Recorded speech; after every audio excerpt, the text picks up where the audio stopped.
আছো তোমরা সবাই? আশা করছি তোমরা সবাই খুব ভালো আছো, সুস্থ আছো, আর আমরাও কিন্তু অনেক অনেক ভালো আছি। তো আজকে হচ্ছে রবিবার, আর এখন সময় হচ্ছে 9টা 37। তো আজকের ব্লগটা এখন থেকেই শুরু করছি।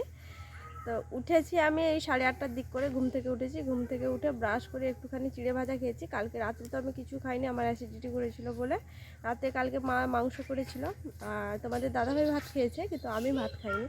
আর আসার সময় বাজার থেকে মেয়ের জন্য বিরিয়ানি নিয়ে এসেছিলাম, তো সেই বিরিয়ানিটা খেয়েই আমার হয়ে গেছে। আর রাত্রে আর কিছুই খাইনি, না খেয়ে শুয়ে পড়েছি। এই জন্য সকালবেলা ভীষণ খিদে লাগছিলো। তো সকালবেলা উঠে ব্রাশ ট্রাশ করে তারপরে চিড়ে ভাজা খেয়েছি। আর তোমাদের দাদাভাইকে সেই সকাল থেকে ডাকছি। আজকে আবার মামার বাড়ি যাওয়ার কথা আছে, তো ওই কারণে ওকে সকাল থেকে ডাকছি, কিন্তু কিছুতেই উঠছে না। 9টার দিক করে ঘুম থেকে উঠেছে। উঠে এই যে দেখো ব্রাশ দিয়েছি, আধা ঘন্টার মতো হয়ে গেল, ব্রাশ হাতে নিয়ে শুধু ঘুরে বেড়াচ্ছে। এই তো ও ব্রাশ করলে তারপরে আমরা খাওয়া দাওয়া করবো, তারপর হচ্ছে মামার বাড়ি বেরাবো। আমি এই যে সাবান নিয়ে চলে এসেছি, এই যে সাবান নিয়ে চলে এসেছি, জলের বালতি পড়ে আছে। আমি স্নান করব, ও তো স্নান করবে না, ও একদম মামার বাড়িতে গিয়ে স্নান করবে। আমি স্নানটা করে বেরাবো, কারণ স্নান করে বেরালে মানে কি বলতো, যাত্রা শুভ হয়, আমি এটা মনে করি। তো যাই হোক, সঙ্গে থাকো, ব্লগটা দেখতে থাকো। আশা করছি আজকের ব্লগটা তোমাদের ভালো লাগবে। স্নান টান করে আমরা এখন রেডি হয়ে গেলাম, কিন্তু কিছুতেই তোমাদের দাদাকে স্নান করাতে পারলাম না। আমরা মা মেয়ে দুজনেই স্নান করলাম, সরি মা মেয়ে নয়, মানে আমি একাই স্নান করেছি, আমার মেয়েও স্নান করেনি এত সকাল বলে। তার উপর কুয়াশা করেছে, যেহেতু তোমাদের দাদাভাই করলো না, ভাবলাম যাকে মানে বাবা আর মেয়ে দুজন মিলে না হয় মামার বাড়িতে স্নান করবে। তো দেখো আমরা এখন বেরিয়ে পড়লাম। গাড়িতে যা উঠেছি মা সঙ্গে সঙ্গেই বলছে যে ফোন আগে ব্যাগে ভরো, তারপর হচ্ছে গাড়িতে বসো, কারণ ফোন ধরতে গেলে ব্যাগ পড়ে যাবে, অনেক রকম ব্যাপার আছে। তো মায়ের বকুনিতে ফোনটা ব্যাগের মধ্যে রেখে দিয়েছিলাম। আর এটা ঠিক মামার বাড়িতে যাওয়ার মানে ঢোকার আগের মুহূর্তে, প্রায় আর 5-7 মিনিটের রাস্তা রয়েছে। তো আরও কম হবে হয়তো, বেশি দূর রাস্তা নেই। তো সেখান থেকেই আবার ক্যামেরাটা অন করলাম, যে যদি গোটাটা এইভাবেই চলে যায় তাহলে তোমাদের সঙ্গে আর কি শেয়ার করব। তো এখন মামার বাড়ির প্রায় পাশাপাশি চলে এসেছি। বাজারে দাঁড়িয়েছিলাম, বাজারে দাঁড়িয়ে হচ্ছে মিষ্টি নিয়েছি, মিষ্টি নিয়ে তারপরে এটা একদম ভেতরের রাস্তায় চলে এসেছি। মেন রোড ছেড়ে একদম ভেতরের রাস্তা হচ্ছে 5-7 মিনিটের রাস্তা। তো সেই রাস্তা ধরেই আমরা কিন্তু পৌঁছে যাব একদম মামার বাড়িতে। এসে গেছি অনেকক্ষণ, মামা বাড়িতে ছিল না, এইমাত্র মামা এলো, তাই মামাকে প্রণামটা করে নিলাম। অনেকের বেশি হয়ে গেল, মামা বাড়ি এসেছি। আর তোমাদের দাদাভাই সকালবেলা স্নান করে বেরায়নি, তো এখন এখানে এসে কিছুতেই স্নান করতে চাইছে না, অনেক কষ্টে দেখো ঠেলে ওকে কলপাড়ে পাঠানো হয়েছে। তো কিছুতেই স্নান করবে না। ও ভাই কল টিপতো ভাই।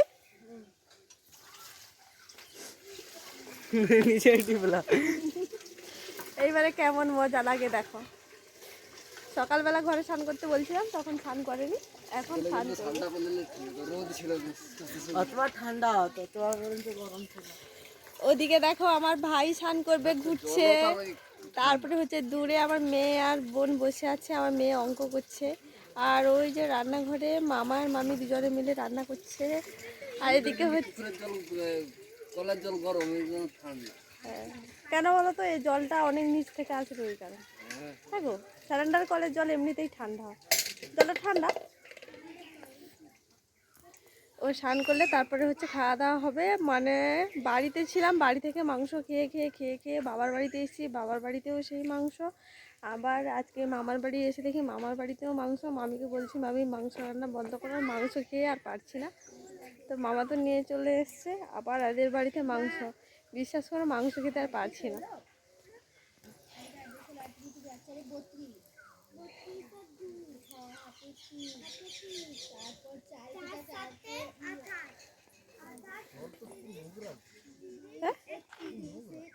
নোংরা নয়, জলে গাদ বেরাচ্ছে, গাতরা নিচে বসে গেলে তো তুমি স্নান করবে।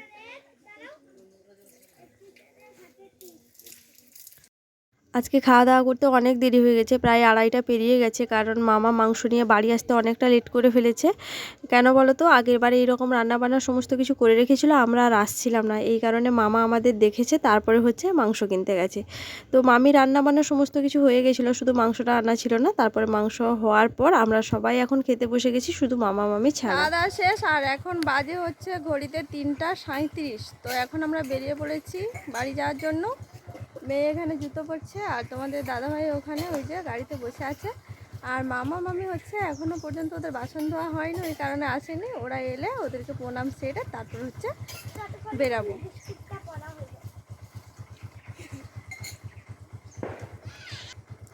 আশা থেকে অনেক কটা রিলস করেছি, ভাই ছিল তো মানে আমার ফোন ধরে দিয়েছে, মনের মতো করে ভিডিও করেছি। আর হচ্ছে এই যে তোমাদের দাদাভাই অকর্মার ঢেঁড়স কোনো দিন আমার ফোন ধরে দেয় না, মানে যখন কাজ থাকে তখন তো ধরে দেয় না, যখন থাকে না তখনও ধরে দেয়। ও ঝিও ধরে দেয় বলতে হবে। আমার মেয়েও ফোন ধরে দেয়।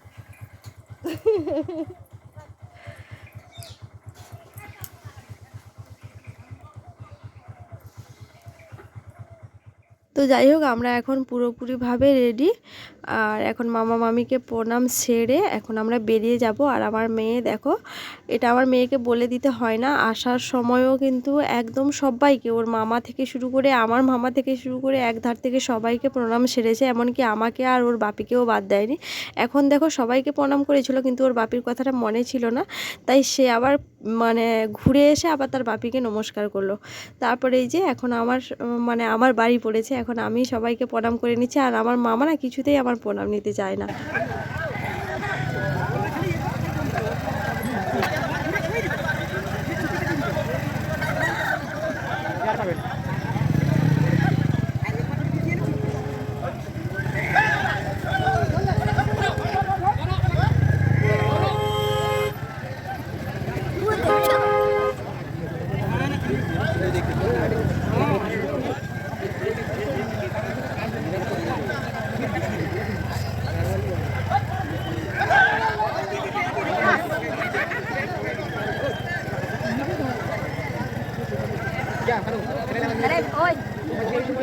আসার পথে দেখো একটা দারুণ জিনিস তোমাদের সঙ্গে শেয়ার করলাম, সেটা হচ্ছে মোরগ লড়াই। এই লড়াইটা আমাদের মানে বাবার বাড়ির এদিকে সবসময় আমি ছোটোবেলা থেকে দেখে আসছি, যে রবিবার করে হলে এখানে মানে কত রকমের মুরগি আর অনেক অনেক মানে কি বলবো হিসাব নেই, তো এখানে লড়াইটা হয়। তবে কি বলো তো, আমাদের ওদিকে হয় না, মানে আমার পূর্ব মেদিনীপুর যে বাড়ি ওখানে হয় না ওসব। তোমাদের দাদাভাই দেখে তো প্রথমেই অবাক হয়ে গেছে, বলছে এখানে কি হচ্ছে। তো ওকে যখন আমি বলি জানো তো এখানে মোরগ লড়াই হয়, সেই ছোটোবেলা থেকে দেখছি, তবে কোনো দিন দেখার মানে ইচ্ছেও হয়নি আর কোনো দিন দাঁড়িয়ে দেখিনি। তো ও তখন বলছে যাকে ব্যাপারটা তো বেশ ভালো, আমাদের তো ওদিকে কখনো হয় না আর আমি কোনো দিন দেখিনি, তো চলো একটু দেখি। তো এখানে সত্যি বলতে কোনো মহিলা ছিল না, বিশ্বাস করো, শুধু আমি ছাড়া। এই জন্য আমি ওখানে যাইনি, তোমাদের দাদাভাইয়ের হাতে হচ্ছে ফোনটা দিয়েছে আর আমি রাস্তার একধারে দাঁড়িয়ে রয়েছি। আর ওর বাবা আর মেয়ে দুজনে মিলে ওখানে মোরগ লড়াই দেখছে। ও আবার মনে মনে কি প্ল্যান করেছে বলো তো, যে আমাকে আর আমার মেয়েকে টোটোতে তুলে দেবে আর ও মোরগ লড়াইয়ের একদম শুরু থেকে শেষ অবধি দেখে তারপরে বাড়ি আসবে।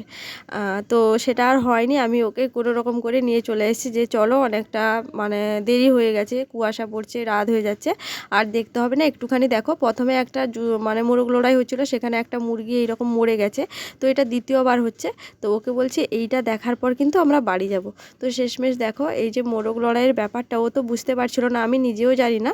বাড়ি আসার পর বাবাকে জিজ্ঞেস করলাম যে বাবা এটা কি ব্যাপারটা, আমাকে একটু বলো তো, তোমার জামাই আমাকে জিজ্ঞেস করছিল, আমি বলতে পারিনি। তো বাবা বললো কি যে এটাতে যে মুরগি মরে যাবে, মানে যার মুরগিটা যাকে মারবে সেই মুরগিটা সে পাবে।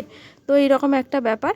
তো ওখান থেকে এসে চেঞ্জ করে তোমাদের দাদাভাইকে সকাল থেকে বলে রেখেছি যে আমি একটু বাইক শিখবো, কারণ বিয়ের আগে না আমি এইরকম, বাবার তখন তো বাইক ছিল, বাবার বাইকটা নিয়ে খুব গড়াতাম, মানে এইভাবে চালাতে পারতাম না, গড়াতাম, ভয়ে চালাতে পারতাম না। তো এখন দেখো সেই স্বাদটা আমার পূরণ হয়ে গেল। মামার বাড়ি থেকে চলে এলাম আর রাস্তায় আস্তে আস্তে কি বলবো মোরগ লড়াই হচ্ছে, আমাদের এদিকে এইটা হয়, আর আমার বাড়ির ওপাশে তো ওদিকে ওগুলো কিছুই হয় না, ওই জন্য তোমাদের দাদাভাই ওখানে দাঁড়িয়ে অনেকক্ষণ মোরগ লড়াই দেখলো। তারপরে বাড়ি এসে চেঞ্জ করে আমি আবার গাড়ি চালানো শিখলাম, এই পুরো গ্রাউন্ডটা রাউন্ড দিলাম গাড়ি নিয়ে। তারপরে তোমাদের দাদা বলছে কি দরকার নেই বাবা, পা হাত ভেঙে যাবে। তো আমি চাইছিলাম আর একটুখানি শিখি, কিন্তু ও কিছুতেই শিখতে দিল না। ওই যে বাইকটাকে স্ট্যান্ড করিয়ে এখানটায় বসে আছে, মা ওর জন্য দেখো এই যে চা বিস্কিট দিয়ে গেছে, এখানটায় বসে বসে ও চা খাচ্ছে। মানে আমরা যে 3-4 দিনে আছি, আমার মামের এত আদর আপ্যায়ন হয়নি। তা আমার মেয়ে হচ্ছে এখানে এখানে আমার মেয়ে হচ্ছে একটা ব্রেড বিস্কিট আর হচ্ছে চিড়ে ভাজা খাচ্ছে। আর আমি তো সেই যে মাংস ভাত খেয়ে এসেছি, আমার এখনও মানে কি বলবো পেট পুরো ভরা রয়েছে। আর ও হচ্ছে চা খাচ্ছে। আর তারপরে আমি হচ্ছে এখানটায় দাঁড়িয়ে কটা রিলস করছি, আর আজকে যে মামার বাড়িতে ছিলাম অনেক কটা রিলস করেছি, তো সবগুলোই তোমাদেরকে দেখাবো আস্তে আস্তে। এখন এখানটায় বসবো আর কটা রিলস করব। বাড়ি গেলে তো মানে রিলসের বালাই উঠে যায়, ঠিকঠাক করে সময় পাই না, এত সাজুগুজু করার সময় পাই না। আর সাজুগুজু করলেই বা ওটাকে আবার মুছে তারপর বাড়ি থেকে বেরাতে, ওইভাবে সাজুগুজু করে যদি বাইরে বেরাই বাবা আমায় নিয়ে পুরো পাড়ায় সমালোচনা শুরু হয়ে যাবে। এমনিতে ভিডিও করি তাই নিয়ে কত কথা, তার মধ্যে যদি আবার ওই রকম অবস্থায় কাজ করি তাহলে তার দেখতে হবে না, আমার সংসার করা পুরো এই যে লাটে উঠে যাবে। তো এই কারণে সেই রকম করে সময় হয় না, এই জন্য তো ঠিকঠাক করে রিলস করতে পারি না। এখানে আছি যদিন তো করেছিলাম, তোমাদের দাদাকে বলছি যে কালকে দিনটা থেকে যাও না, পরে যাবো, ও কিছুতেই থাকতে চাইছে না। মঙ্গলবার মেয়ের জন্মবার, ওই জন্য বলছে কালকেই যাব। তবে কালকে হয়তো 2টোর দিক করে বেরাবো, ভাত টাত খেয়ে বেরাবো। তো এই জন্য এখন কটা রিলস করে নিই, চলো সঙ্গে থাকো।